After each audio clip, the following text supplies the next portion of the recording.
Hello dear student, welcome to our channel. तो ये paper है आपके अर्धवार्षिक परीक्षा 2024-25 कक्षा 12 आज़ादी के बाद स्वर्णिम भारत सेकंड।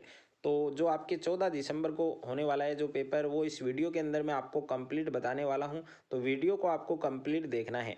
और अगर आपने एग्ज़ाम से पहले ये पूरा पेपर आपने अच्छे से तैयार कर लिया तो पूरे 70 मार्क्स हैं वो आप इस पेपर से बना सकते हैं। पूरे 70 मार्क्स हैं वो आप ला सकते हैं। तो वीडियो को आपको कंप्लीट देखना है। और वीडियो को शुरू करने से पहले आप सभी बच्चों से मेरी एक रिक्वेस्ट है, यदि अभी तक आपने हमारे चैनल को सब्सक्राइब नहीं किया है तो सब्सक्राइब कर लीजिए और साथ में नोटिफिकेशन बेल को प्रेस कर लीजिए। तो पूरा पेपर आप इस वीडियो के अंदर देख सकते हैं। तो सबसे पहले पेपर में आपको नामांक है, जो रोल नंबर है उसका बॉक्स दिया गया है। तो अपने रोल नंबर है वो ज़रूर आपको फिल करने हैं। और कुल प्रश्नों की संख्या आप देख सकते हैं 47, जो 47 क्वेश्चन आपको देखने को मिलेंगे। और अर्धवार्षिक परीक्षा सत्र 2024-25 का ये पेपर है आपके कक्षा 12 का आज़ादी के बाद स्वर्णिम भारत सेकंड, जो आपके 14 दिसंबर को होने वाला है। ओके, तो पूरा पेपर इस वीडियो के अंदर आपको मिलने वाला है। तो वीडियो को आपको कंप्लीट देखना है। तो सबसे पहले आप यहाँ पर देख सकते हैं आपको समय दिया गया है 3 घंटे 15 मिनट। और पूर्णांक है आपके 70, यानी 70 नंबर है वो आप आराम से ला सकते हैं। बट आपको ये पूरा पेपर तैयार करना है। तो सबसे पहले सामान्य निर्देश आपको दिए गए हैं कि सभी प्रश्न करने अनिवार्य हैं और सभी प्रश्नों के जो अंक है वो प्रश्न के सामने अंकित हैं। तो टोटल आपको सबसे पहले बहुविकल्पात्मक क्वेश्चन आपको दिए गए हैं, बहुविकल्पीय प्रश्न आपको दिए गए हैं, मल्टीपल चॉइस क्वेश्चन दिए गए हैं। तो टोटल 10 क्वेश्चन आपको मल्टीपल चॉइस मिलेंगे। प्रत्येक क्वेश्चन आपके 1 नंबर का है। तो यहाँ पर पहला क्वेश्चन आप देख सकते हैं कि इसरो की जो स्थापना है वो कब हुई थी। तो ए ऑप्शन है उसमें 1962 ईस्वी, और बी ऑप्शन में 1969 ईस्वी में, और सी ऑप्शन दे रखा है 1972 ईस्वी में, और द ऑप्शन है 1975 ईस्वी में। तो इसमें 4 ऑप्शन आपको दिए गए हैं। कौन सा ऑप्शन आपका करेक्ट होगा वो आपको लिखना है। सेकंड क्वेश्चन आपको दिया गया है कि भारत में प्रथम कृत्रिम उपग्रह आर्यभट्ट का प्रक्षेपण है वो कब किया गया। यानी भारत में प्रथम कृत्रिम उपग्रह आर्यभट्ट है उसका प्रक्षेपण है वो कब किया गया। तो ए ऑप्शन है 1969 ईस्वी में, बी ऑप्शन है 1974 ईस्वी में, सी ऑप्शन है 1975 ईस्वी में, और द ऑप्शन है 1981 ईस्वी में। तो इसमें भी आपको 4 ऑप्शन दिए गए हैं। कौन सा ऑप्शन आपका करेक्ट होगा वो आपको लिखना है। उसके बाद में क्वेश्चन नंबर 3 है आपके कि दल बदल विरोधी कानून का संबंध किस संविधान संशोधन अधिनियम से है। तो ए ऑप्शन है 42वां संविधान संशोधन 1976, बी ऑप्शन है 44वां संविधान संशोधन 1978, और सी ऑप्शन है 52वां संविधान संशोधन 1985, और द ऑप्शन है 61वां संविधान संशोधन 1989। उसके बाद में क्वेश्चन नंबर 4 है आपके कि किस संविधान संशोधन के तहत भारतीय संसद द्वारा शिक्षा के अधिकार को व्यक्ति के मूल अधिकार के रूप में सम्मिलित किया गया। तो इसमें 4 ऑप्शन है आपके। ए ऑप्शन में दे रखा है 52वां संविधान संशोधन 1985, बी ऑप्शन है 73वां संविधान संशोधन 1992, सी ऑप्शन है 86वां संविधान संशोधन 2002, और द ऑप्शन है 97वां संविधान संशोधन 2011। उसके बाद में क्वेश्चन नंबर 5 है आपके कि शिक्षा का अधिकार भारतीय संविधान के किस अनुच्छेद में शामिल किया गया। तो ए ऑप्शन है अनुच्छेद 19, बी ऑप्शन है आपके अनुच्छेद 21, और सी ऑप्शन है आपके अनुच्छेद 24, और द ऑप्शन है अनुच्छेद 32। तो इसमें भी 4 ऑप्शन आपको दिए गए हैं। कौन सा ऑप्शन आपका करेक्ट होगा वो आपको लिखना है।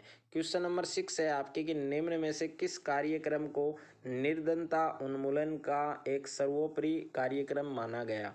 तो ए ऑप्शन है NREP, और बी ऑप्शन है RLEGP, और सी ऑप्शन है आपके IRDP, और द ऑप्शन है DPAP। तो इसमें 4 ऑप्शन आपको दिए गए हैं। कौन सा ऑप्शन आपका करेक्ट होगा वो आपको लिखना है। प्रश्न संख्या 7 है आपके कि मनरेगा का शुभारंभ है वो कब हुआ था। मनरेगा का शुभारंभ कब हुआ। तो ए ऑप्शन में आपके 2005 ईस्वी में, बी ऑप्शन है 2006 ईस्वी में, और सी ऑप्शन है 2009 ईस्वी में, और द ऑप्शन है 2015 ईस्वी में। तो 4 ऑप्शन आपको दिए गए हैं। कौन सा ऑप्शन आपका करेक्ट होगा वो आपको लिखना है।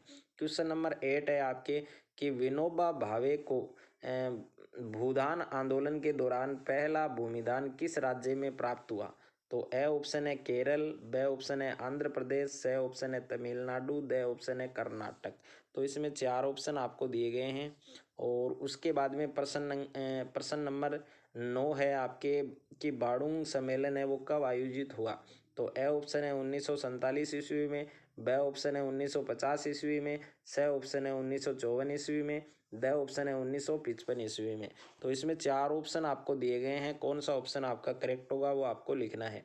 क्वेश्चन नंबर 10 है आपके कि पाक जल डमरू मध्य किन देशों को पृथक करता है, अलग करता है। तो ए ऑप्शन है भारत और मालदीव, बी ऑप्शन है भारत और श्रीलंका, सी ऑप्शन है भारत और पाकिस्तान, और डी ऑप्शन है भारत और इंडोनेशिया। तो इसमें भी 4 ऑप्शन आपको दिए गए हैं, कौन सा ऑप्शन आपका सही होगा वो आपको बताना है। उसके बाद में सेकंड है आपके रिक्त स्थानों की पूर्ति कीजिए। तो इसमें टोटल 6 क्वेश्चन है आपके और प्रत्येक क्वेश्चन आपके 1 नंबर का है। तो यहाँ पर प्रश्न संख्या 11 है कि 14 बैंकों का राष्ट्रीयकरण किया गया। तो 14 बैंक है उनका राष्ट्रीयकरण है वो कब किया गया था वो आपको लिखना है।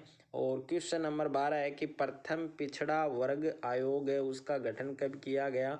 तो प्रथम पिछड़ा वर्ग आयोग है उसका गठन कब किया गया था ये आपको लिखना है। और क्वेश्चन नंबर 13 है कि कच्छ द्वीप टापू देशों के मध्य विवाद है उसका मुद्दा है।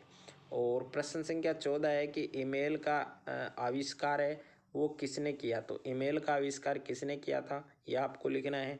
और क्वेश्चन नंबर 15 है बांग्लादेश सन को अस्तित्व में आया था। तो कब आया था ये आपको लिखना है। क्वेश्चन नंबर 16 है कारगिल विजय दिवस मनाया जाता है।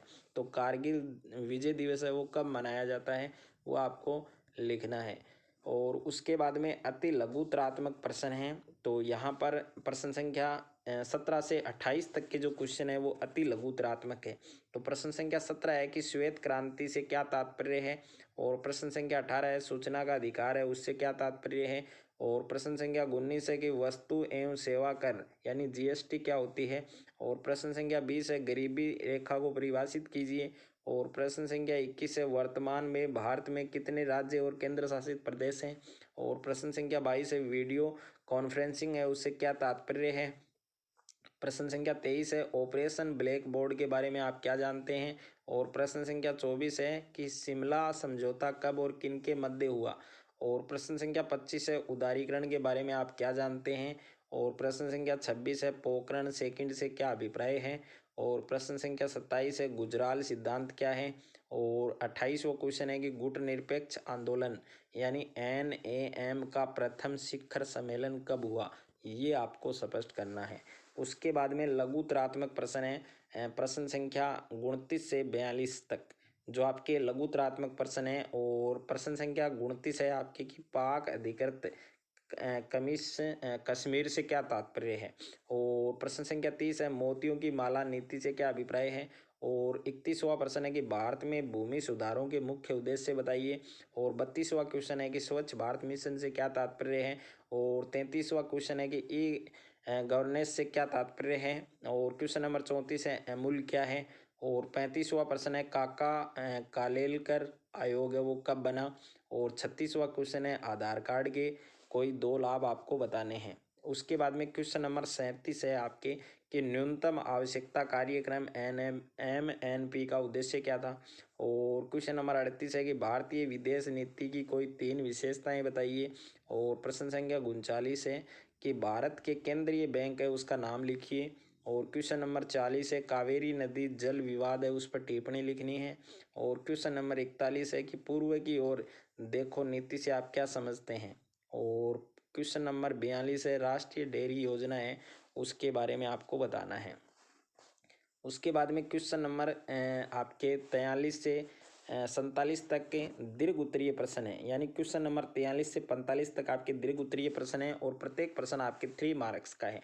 तो यहाँ पर प्रश्न संख्या 43 है कि दक्षेश SAARC पर टिप्पणी आपको लिखनी है। और इसके अथवा में क्वेश्चन आपको दिया गया है कि भारत में हरित क्रांति है उस पर टिप्पणी लिखनी है। तो दोनों में से एक क्वेश्चन आपको करना है।